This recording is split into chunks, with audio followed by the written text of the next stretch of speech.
What is the most effective approach to mitigate the risk posed by insider threats? How do high availability and fault tolerance differ from each other?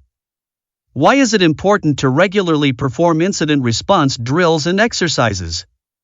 What is the recommended frequency for reviewing and updating an incident response plan? Welcome to Certification Terminal, your ultimate destination for all certifications. We are thrilled to have you here. Today, we're diving into another video of ISC Square's cutting-edge cybersecurity certification practice exams series. At Certification Terminal, we're committed to being your ultimate certification Q&A hub. We're here to support you on every step of your certification journey. If you find value in our content, don't forget to show your support. Hit that like button, subscribe to our channel, and share this video with anyone who could benefit from it. Now, let's get started on your path to becoming a certified cybersecurity pro. Question number 1. What stands as the foremost aim of business continuity planning? Option A, allow business operations to continue under adverse conditions. Option B, minimize business disruptions. Option C, maintain business operations during disruptions. Option D, all of the above. The correct answer is Option D, all of the above. Business continuity planning is a strategic process aimed at ensuring a company can continue its essential functions during and after a disaster or any disruptive event. Its primary goal is to minimize the impact of disruptions by establishing procedures and protocols to sustain operations, recover swiftly, and safeguard critical assets. Business continuity planning involves identifying potential risks and vulnerabilities that could interrupt normal business operations. These risks can range from natural disasters like earthquakes or floods to human-made crises such as cyber attacks or supply chain failures. By understanding these risks, companies can develop comprehensive strategies to mitigate their impact. Question number 2. What role do security policies and procedures serve? Option A, to prevent all security incidents. Option B, to create unnecessary bureaucracy. Option C, to reduce the cost of information security. Option D, to ensure compliance with legal and regulatory requirements. The correct answer is Option D, to ensure compliance with legal and regulatory requirements. Security policies and procedures form the backbone of an organization's security posture. They not only mitigate risks and protect critical assets but also contribute to maintaining trust with customers, partners, and stakeholders by demonstrating a commitment to safeguarding sensitive information. Security policies and procedures are structured to align with various laws, industry regulations, and compliance standards. They establish a framework for safeguarding valuable information assets, including intellectual property, customer data, trade secrets, and financial records. Security policies and procedures are integral to assessing and managing risks effectively. These policies set standards and best practices for employees, outlining acceptable use of company resources, systems, and networks. Implementing comprehensive security policies helps foster a culture of security awareness among employees. Question number 3. Why is it important to regularly perform incident response drills and exercises? Option A, to evaluate the effectiveness of disaster recovery plans. Option B, to identify vulnerabilities and weaknesses in the organization's security posture. Option C, to test the organization's backup and restore procedures. Option D, to ensure business continuity during an incident. The correct answer is Option B, to identify vulnerabilities and weaknesses in the organization's security posture. Regular incident response drills and exercises simulate real-life situations, evaluating the organization's ability to respond to incidents. This process helps pinpoint and rectify vulnerabilities and weaknesses in the security setup, enhancing the organization's resilience against potential cyber threats.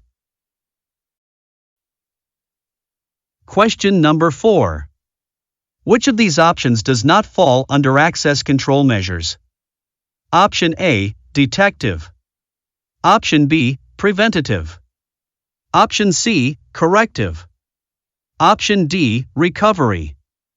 The correct answer is Option D, recovery.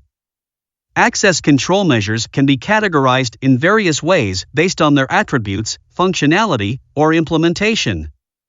By functionality: preventive access control, detective access control, corrective access control. By implementation: physical access control, logical access control. By authorization model: mandatory access control, discretionary access control, role-based access control, attribute-based access control. By scope or domain: network access control, data access control, application access control. By time or context: time-based access control, context-based access control. Question number 5. Why is conducting a risk assessment crucial in information security? Option A, to establish a risk acceptance threshold. Option B, to identify vulnerabilities in systems. Option C, to ensure compliance with regulations. Option D, to eliminate all risks. The correct answer is Option A, to establish a risk acceptance threshold. By establishing a clear risk acceptance threshold, organizations can make informed decisions about managing risks effectively, ensuring that the level of risk taken aligns with their strategic objectives and operational capabilities. A risk assessment is conducted to identify and evaluate potential risks, determine their potential impact, and establish a risk acceptance threshold to guide decision-making in managing those risks. Establishing a risk acceptance threshold involves defining the level of risk that an organization is willing to tolerate or accept within its operations. This threshold serves as a crucial component of risk management, guiding decision-making processes related to mitigating, avoiding, or transferring risks. Question number 6.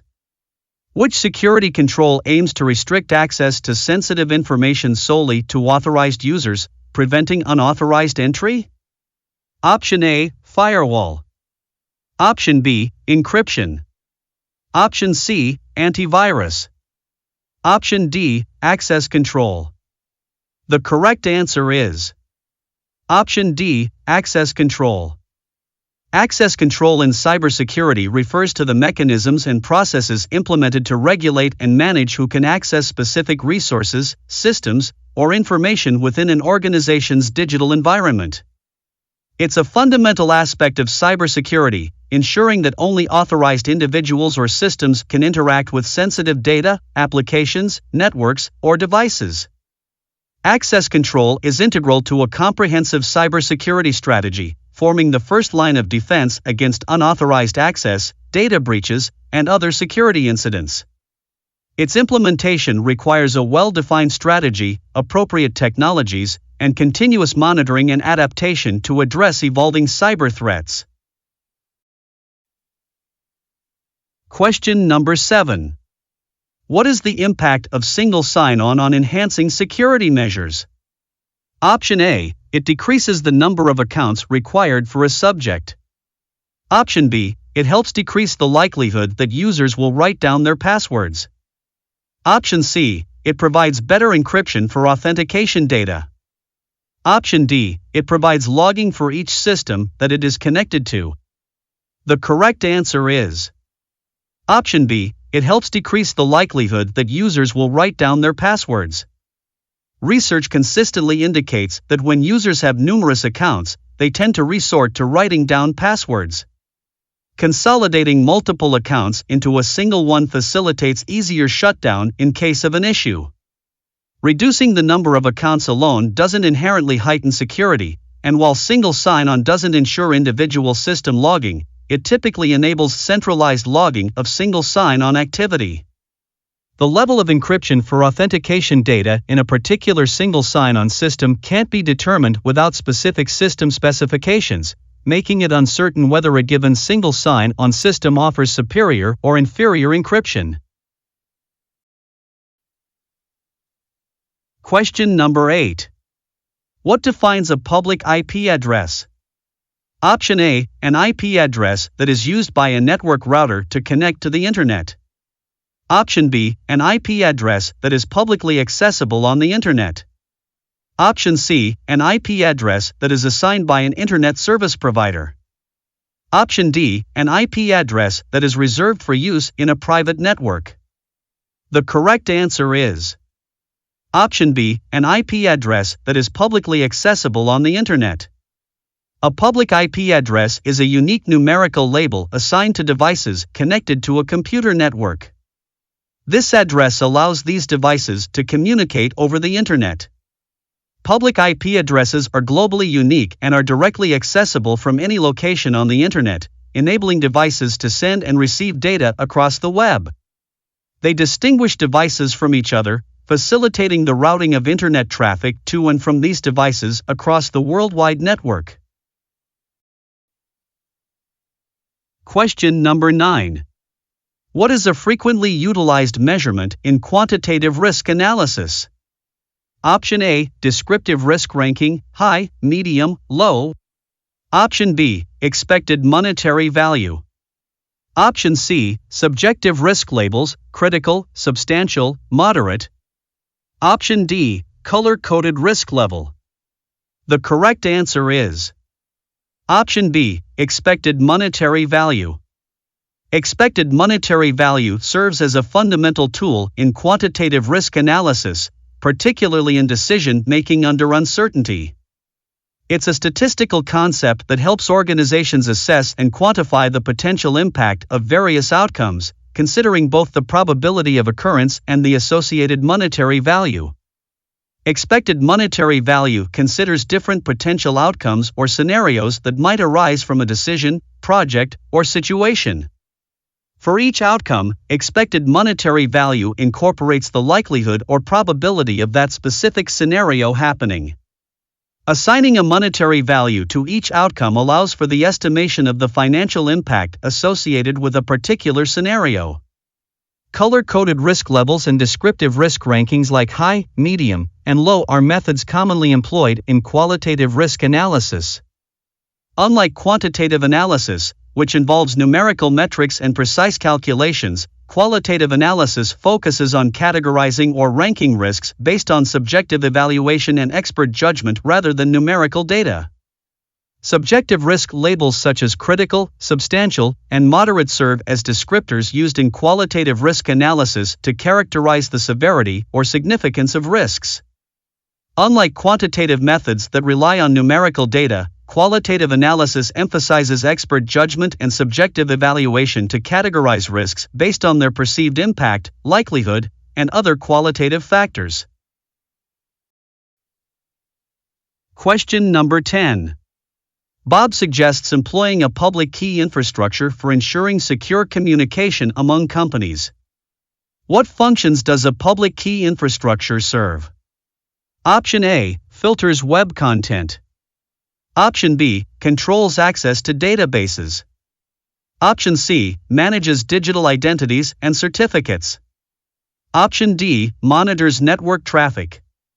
The correct answer is Option C, manages digital identities and certificates. A public key infrastructure is a comprehensive system that plays a fundamental role in securing digital communications, facilitating secure data transmission, verifying identities, and ensuring data integrity. Public key infrastructure manages digital certificates, which are electronic credentials that verify the identities of users, devices, or entities participating in communications. Public key infrastructure generates and manages asymmetric cryptographic keys, consisting of a public key used for encryption and a corresponding private key for decryption. Certificate authorities are entities responsible for issuing digital certificates, validating the identity of certificate holders, and signing certificates with their trusted digital signature. Registration authorities assist CAs in verifying and authenticating the information provided by entities requesting digital certificates. Incorrect answers explained. Filters web content is incorrect. Filtering web content involves the use of software, hardware, or a combination of both to control and manage the information accessible through web browsers. This process is aimed at restricting or allowing specific web content based on predefined criteria, policies, or categories. Monitors network traffic is incorrect. Monitoring network traffic involves observing, analyzing, and capturing data packets as they traverse a network. This process provides insights into the flow of information, identifying patterns, anomalies, and potential security threats. Controls access to databases is incorrect. Controlling access to databases involves implementing measures to regulate who can view, modify, or interact with the data stored within a database system. This process is crucial for safeguarding sensitive information, maintaining data integrity, and ensuring that only authorized individuals or systems can access and manipulate the data. Question number 11. Which of the following key processes is crucial in understanding risk management? Option A, vulnerability assessment. Option B, patch management. Option C, asset valuation. Option D, change management.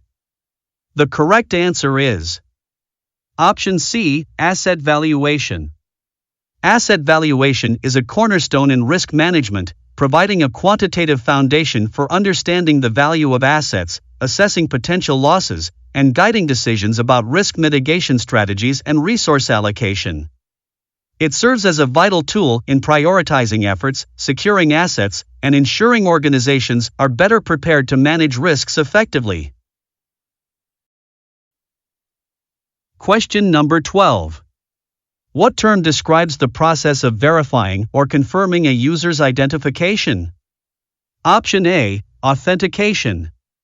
Option B, authorization. Option C, integrity. Option D, confidentiality. The correct answer is Option A, authentication. Authentication is the process of verifying the identity of a user or entity to ensure that they are who they claim to be. It typically involves using credentials like passwords, biometrics, or security tokens. Authentication prevents unauthorized access by ensuring that only legitimate users or entities gain access to systems or resources.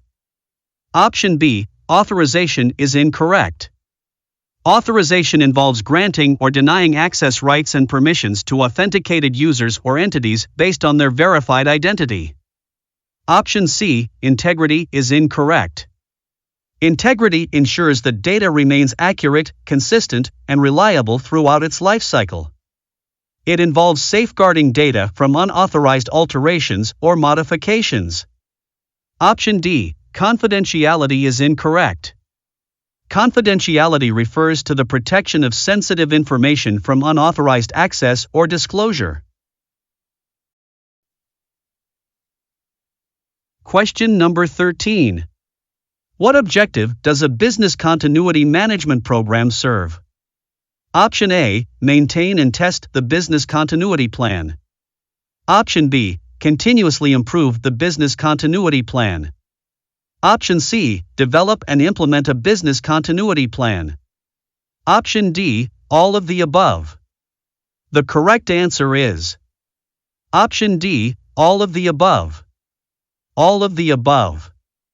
A business continuity management program is a holistic approach to business continuity that includes developing, implementing, maintaining, testing, and continuously improving the business continuity plan. A business continuity management program is the overarching framework that encompasses the development, implementation, maintaining, testing, and continuously improving the business continuity plan. The Business Continuity Management Program outlines the policies, standards, and procedures for creating the business continuity plan, providing a structured framework for its development. The Business Continuity Management Program conducts risk assessments to identify potential threats and vulnerabilities, which informs the creation of strategies within the business continuity plan to address these risks. Question number 14. What is the recommended frequency for reviewing and updating an incident response plan? Option A, annually. Option B, biannually. Option C, quarterly. Option D, monthly. The correct answer is Option A, annually. An incident response plan serves as a blueprint for an organization's response to cybersecurity incidents. Reviewing and updating this plan regularly is crucial to ensure its effectiveness. An incident response plan serves as a blueprint for an organization's response to cybersecurity incidents. Reviewing and updating this plan regularly is crucial to ensure its effectiveness. Significant changes within the organization or environment, example, infrastructure overhaul, mergers, new regulations, or major security incidents, should prompt immediate updates to the incident response plan. Continuous monitoring of the threat landscape and technological advancements helps in making ongoing, incremental updates to the plan. Question number 15. What sets a virus apart from a worm as the primary distinction between the two? Option A. A virus requires human action to spread, while a worm spreads automatically. Option B. A virus is always harmful, while a worm can be beneficial in some cases. Option C. A virus infects computer files, while a worm affects network devices. Option D. A virus requires internet access to spread, while a worm can spread offline. The correct answer is Option A. A virus requires human action to spread, while a worm spreads automatically. The distinction between a virus and a worm lies in their methods of propagation and spread within computer systems. A virus is a type of malware that requires user action or interaction to spread. It typically attaches itself to executable files or documents and needs a user to execute or open the infected file for activation. Once executed, a virus can replicate itself by inserting its code into other files or programs. This replication occurs when users unwittingly execute the infected files, allowing the virus to spread further. In contrast, a worm is a standalone self-replicating malware that does not require user interaction to spread. It can propagate and distribute itself across networks automatically, exploiting vulnerabilities in software or network protocols. Question number 16. Bob, a cybersecurity expert, assigned to perform a risk assessment for a financial institution, pinpointed a notable risk linked to the potential compromise of sensitive customer information. What would constitute a fitting risk response approach in this particular situation? Option A. Risk transference. Option B. Risk avoidance. Option C. Risk mitigation. Option D. Risk acceptance. The correct answer is Option C. Risk mitigation. Risk mitigation involves taking actions to reduce the probability of a risk occurrence or minimize its impact.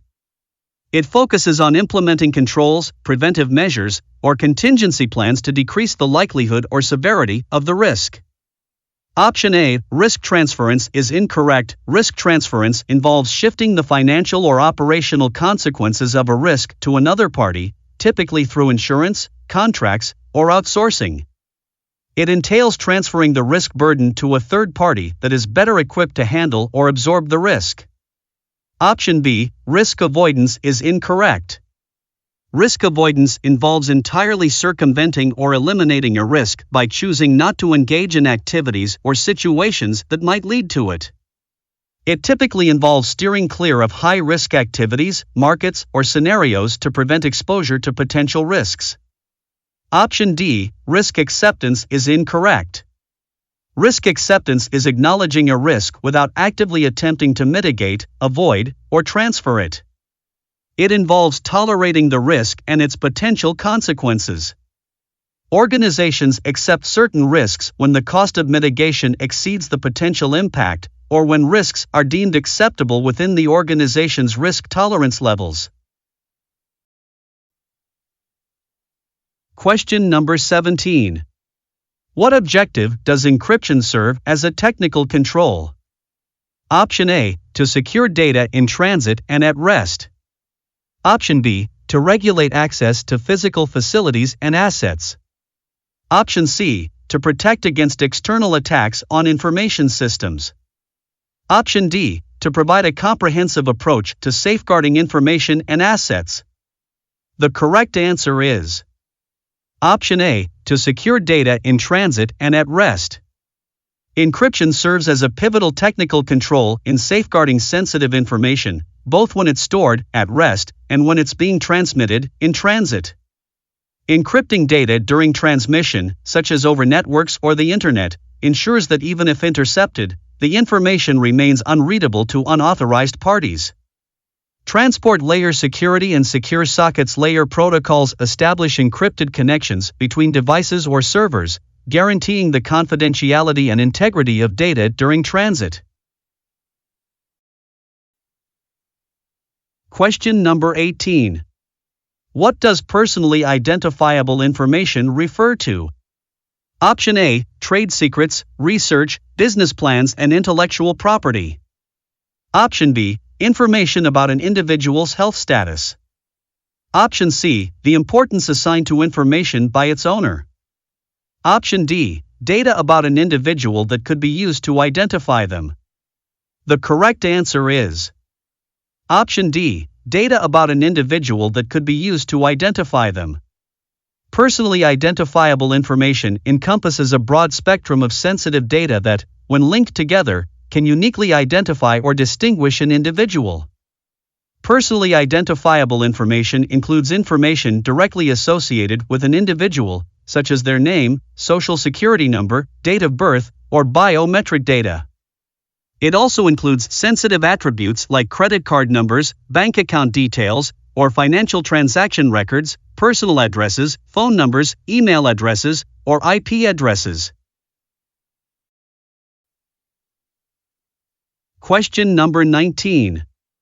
Which protocol is likely being used by Alex if Bob receives an email from Alex with a digital signature attachment? Option A, Secure SMTP. Option B, TFTP. Option C, SMIME. Option D, SFTP. The correct answer is Option C, SMIME. If Bob receives an email from Alex with a digital signature attachment, it suggests that Alex might be using a protocol such as SMIME, Secure Multipurpose Internet Mail Extensions, to apply the digital signature to the email. SMIME is a widely used protocol designed to ensure the security, authenticity, and integrity of email communication. It operates by providing encryption, authentication, and digital signature capabilities within email messages. Option A, Secure SMTP, is incorrect. It encrypts the data transmission between mail servers, ensuring the confidentiality and privacy of email content. Option B, TFTP, is incorrect. TFTP, Trivial File Transfer Protocol, is a simple file transfer protocol primarily used for transferring files within a local or limited network environment. Option D, SFTP, is incorrect. SFTP, SSH File Transfer Protocol, is a secure file transfer protocol used for transferring files securely over a network. It utilizes SSH protocol to provide encryption for data transmission, ensuring confidentiality and integrity. Question number 20. How do high availability and fault tolerance differ from each other?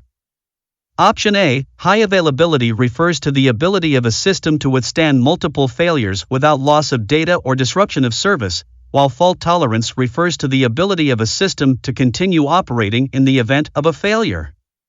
Option B, high availability refers to the ability of a system to be accessible from multiple locations, while fault tolerance refers to the ability of a system to continue operating in the event of a failure. Option C, high availability refers to the ability of a system to continue operating in the event of a failure, while fault tolerance refers to the ability of a system to withstand multiple failures without loss of data or disruption of service. Option D, high availability refers to the ability of a system to provide quick response times, while fault tolerance refers to the ability of a system to continue operating in the event of a failure. The correct answer is Option A, high availability refers to the ability of a system to withstand multiple failures without loss of data or disruption of service, while fault tolerance refers to the ability of a system to continue operating in the event of a failure.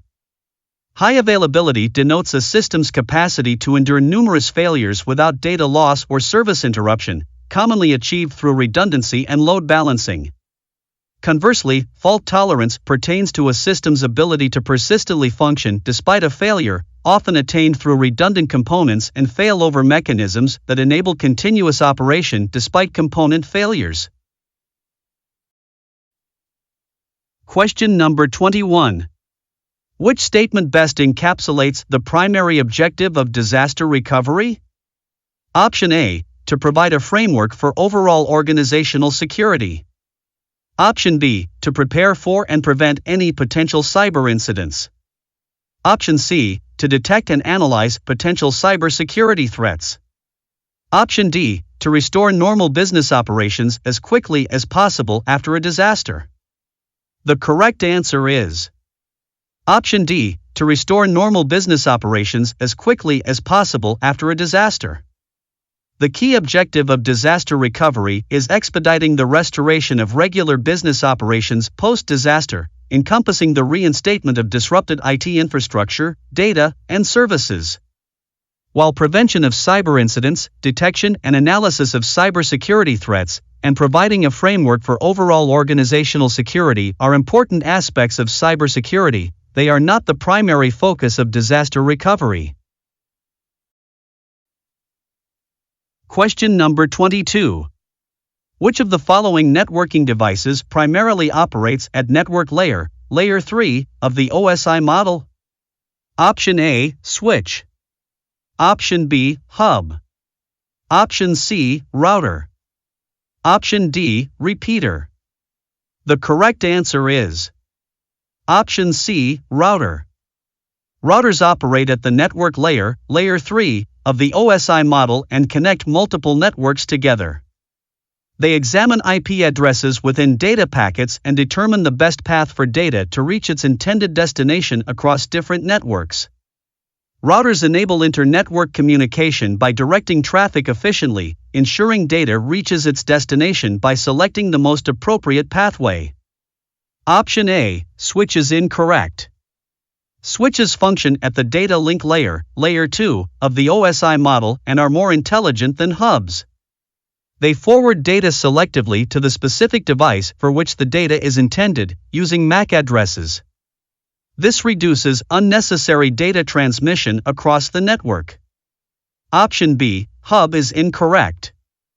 Hubs operate at the OSI model's physical layer, layer 1, and serve as central connection points for multiple devices within a network. They broadcast incoming data packets to all devices connected to them, without analyzing or filtering the data. Option D, repeater is incorrect.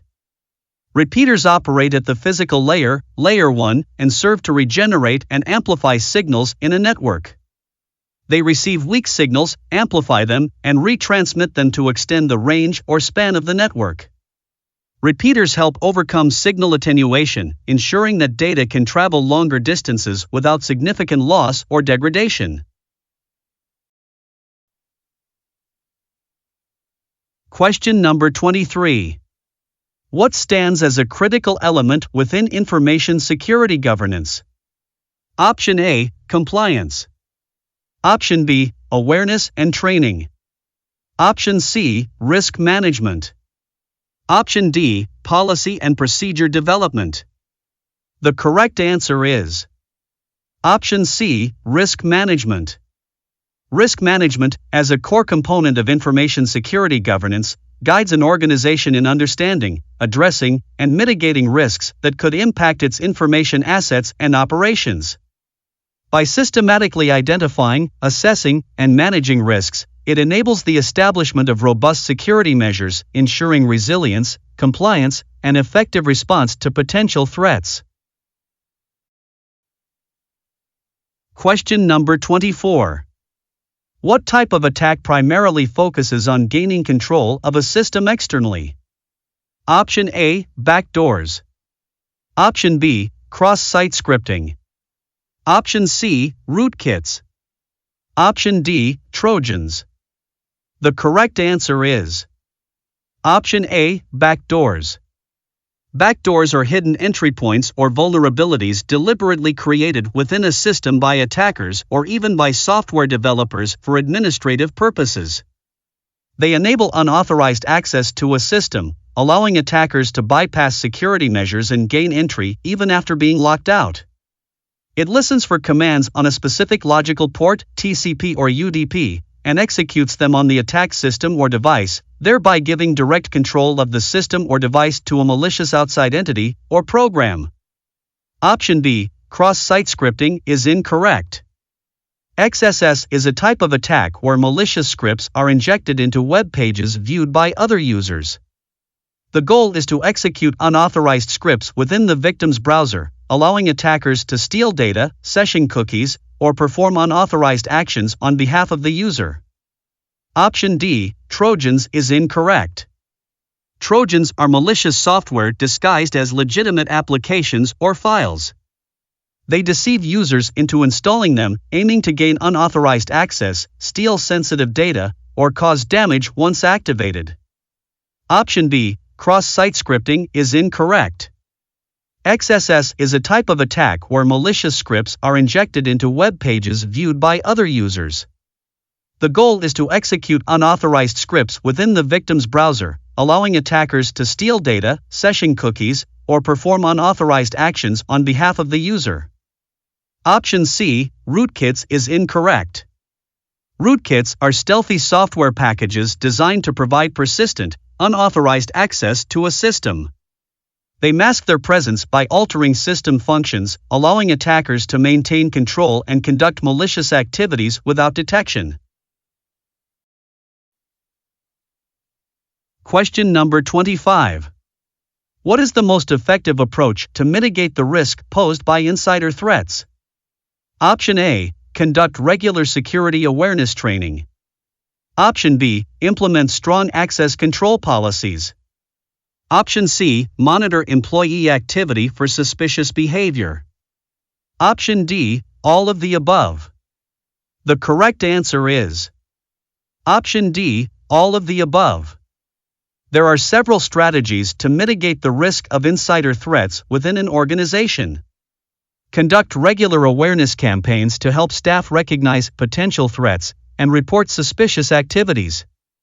Implement a least privilege principle, granting employees access only to the resources essential for their roles. Regularly review and update access privileges based on employees' changing roles or responsibilities. Employ monitoring tools to track employee activities, including file access, data transfers, and system logins.